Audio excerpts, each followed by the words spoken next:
ದಿನಾಂಕ 28/1/2025 ನಮ್ಮ ಅರಕೇರಿ ತಾಂಡದಲ್ಲಿ ಒಂದು ಮರ್ಡರ್ ಆಗಿರುತ್ತೆ. ಅದರಲ್ಲಿ ಸತೀಶ್ ರಾಥೋಡ್ ಅಂತಂತೇಳಿ ಒಬ್ಬ ವ್ಯಕ್ತಿ ಮೃತನಾಗಿರ್ತಾನೆ. ಸೊ ಆ ಕೇಸಲ್ಲಿ ತಮಗೆ ಈಗಾಗಲೇ ಗೊತ್ತಾಗಿರುವಂತೆ ರಾಮು ಲಮಾನಿ ಅನ್ನೋ ಒಬ್ಬ ಆರೋಪಿಯನ್ನು ನಾವು ಅವತ್ತೇ ಅವನಿಗೂ ಕೂಡ ಇಂಜೂರ್ಡ್ ಆಗಿ ಅವನು ಯಶೋಧ ಹಾಸ್ಪಿಟಲಲ್ಲಿ ಅಡ್ಮಿಟ್ ಆಗಿರ್ತಾನೆ. ಸೊ ಆ ಕೇಸಲ್ಲಿ ನಾವು ಫರ್ದರ್ ಇನ್ವೆಸ್ಟಿಗೇಷನನ್ನು ತೊಗೊಂಡಾಗ ಅವತ್ತಿನ ದಿನ ಈ ಸತೀಶ್ ರಾಥೋಡನ್ನು ಹೊಡೆಯೋದಕ್ಕೆ ಈ ಅಕ್ಯೂಸ್ ನಂಬರ್ 1 ಮತ್ತು ಅಕ್ಯೂಸ್ ನಂಬರ್ 2 ಸುಭಾಸ್ ಅಂತ ಏನಿದ್ದಾನೆ, ಇವರಿಬ್ಬರು ಬೈಕಲ್ಲಿ ಬಂದು ಅವತ್ತಿನ ದಿನ ಅವನನ್ನು ಓವರ್ಟೇಕ್ ಮಾಡಿ ಅವನ ಮೇಲೆ ಒಂದು ಫೈರ್ ಮಾಡಿರ್ತಾರೆ. ಸೊ ಆವಾಗ ಏನು ಡಿಸೀಸ್ಡ್ ಇದ್ದಾನೆ ಅವನು ತಪ್ಪಿಸ್ಕೊಂಡು ಹೋಗ್ತಿರ್ಬೇಕಾದ್ರೆ ಮತ್ತೆ ಬೈಕಲ್ಲಿ ಚೇಸ್ ಮಾಡಿ ಆ ಕಾರಿದ್ದಂಥ ಸ್ಪಾಟ್ ಯಂತ್ರ ನೀವೇನು 150 ಮೀಟ್ರದಲ್ಲಿ ಸೀನ್ ಆಫ್ ಕ್ರೈಮನ್ನು ಏನು ನೋಡ್ತೀರಾ ಅಲ್ಲಿ ಅವ್ನು ಫಾಲೋ ಅಪ್ ಮಾಡಿಬಿಟ್ಟು ಅಲ್ಲಿನೂ ಕೂಡ ಅವನನ್ನು ಹಿಡಿದು ಇಬ್ಬರು ಮಧ್ಯೆ 3 ಜನದ ಮೇಲೆ ಕಿತ್ತಾಟ ಆಗಿರುತ್ತೆ. ಆ ಸಂದರ್ಭದಲ್ಲಿ ಏನೀಗ ಅಕ್ಯೂಸ್ ನಂಬರ್ 1 ಇದ್ದಾನೆ ರಮೇಶ್ ಲಮಾನಿ. ಸೊ ಅವನಿಗೂ ಕೂಡ ಕಿವಿ ಕಟ್ಟಾಗಿರುತ್ತೆ ಮತ್ತು ಹೊಟ್ಟೆಗೂ ಕೂಡ ಸ್ಟ್ಯಾಬ್ ಇಂಜುರೀಸ್ ಆಗಿರುತ್ತೆ. So at the same time Satish Rathod ಕೂಡ ಅವನಿಗೆ ಮುಖದ ಮೇಲೆ ಕಲ್ಲು ಮತ್ತು ಚಾಕುವಿನಿಂದ ಏರಿತ ಮತ್ತು ಗುಂಡೇಟು ಕೂಡ ಬಿದ್ದಿರುತ್ತೆ. ಸೊ ಆ ಹಿನ್ನೆಲೆಯಲ್ಲಿ ಅವರಿಬ್ಬರನ್ನ ಅರೆಸ್ಟ್ ಮಾಡಿರುತ್ತೆ. ಫರ್ದರ್ ತನಿಖೆಗೆ ಒಳಪಟ್ಟಾಗ ಇನ್ನೂ ಇಬ್ಬರು ಅಕ್ಯೂಸ್ಡ್ಗಳು ನಮಗೆ ಬರ್ತಾರೆ. ಅಂದರೆ ಇವರು ಕಾನ್ಸ್ಪಿರಸಿ ಮಾಡಿರ್ತಾರೆ.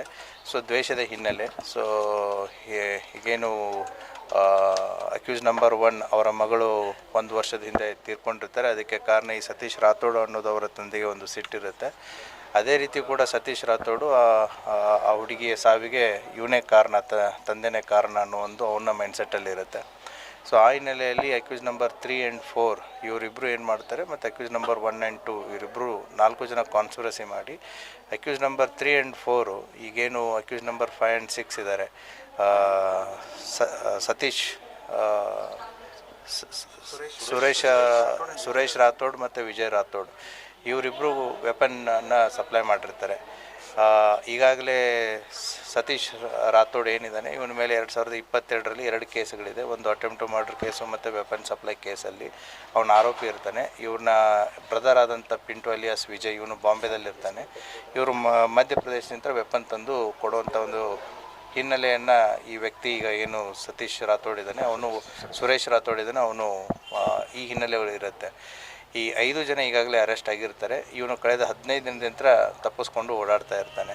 ಸೊ ಇವತ್ತಿನ early morning based on the intelligence input ಪೊಲೀಸರು ತೊರವಿ ಹತ್ರ ಚೆಕ್ ಪೋಸ್ಟಲ್ಲಿ ಇವನ ಬಗ್ಗೆ ಕಾಯ್ಕೊಂಡು ನಿಂತಾಗ ಸೊ ಪೊಲೀಸರನ್ನ ನೋಡಿ ತಪ್ಪಿಸ್ಕೊಂಡು ಹೋಗೋ ಟೈಮಲ್ಲಿ ಪೊಲೀಸರು ಅವರನ್ನು ಬೆನ್ನತ್ತಾರೆ. ಸೊ ಪೊಲೀಸ್ ನಮ್ಮ PSI ಆದಂಥ ವೀರೇಶ್ ದೊಡ್ಡಮನಿ ಮತ್ತು ಪವಾರು ಮತ್ತು ಇನ್ನೊಬ್ಬ ಸಿಬ್ಬಂದಿ ಇದ್ದಾಗ ಪೊಲೀಸರು ಮೇಲೇ ನೈಫ್ ತೊಗೊಂಡು ಅಟ್ಯಾಕ್ ಮಾಡ್ತಾನೆ. ನಮ್ಮ PSI ಮತ್ತು ಒಬ್ಬ ಕಾನ್ಸ್ಟೇಬಲ್ ಪವರ್ಗೆ ಇಂಜುರಿ ಕೂಡ ಆಗಿದೆ. ಆ ಹಿನ್ನೆಲೆಯಲ್ಲಿ PSI ಅವರು ಅವನ ಗಾಡಿಯಲ್ಲಿ ಗುಂಡು ಹಾರಿಸಿ ಅವನನ್ನು ತಡೆಯೋದಕ್ಕೆ ಹೇಳ್ತಾರೆ. ಆದರೂ ನಿಲ್ಲಲ್ಲ. ಆವಾಗ ಅವನ ಕಾಲಿಗೆ ಒಂದು ಗುಂಡು ಹಾಕಿ ಅವನನ್ನು ಕೂಡ ಸೆಕ್ಯೂರ್ ಮಾಡಿದೆ. ಅವನನ್ನು ಸಿಟಿ ಹಾಸ್ಪಿಟಲ್ದಲ್ಲಿ ಅಡ್ಮಿಟ್ ಇದ್ದಾನೆ. ಸೊ ಫರ್ದರ್ ಇನ್ವೆಸ್ಟಿಗೇಷನ್ ಆಗಿದೆ. ಈ ಕೇಸಲ್ಲಿ ಈಗಾಗಲೇ ಎಲ್ಲ 6 ಜನನೂ ಕೂಡ ನಾವು ಅರೆಸ್ಟ್ ಮಾಡಿದ್ದೀವಿ.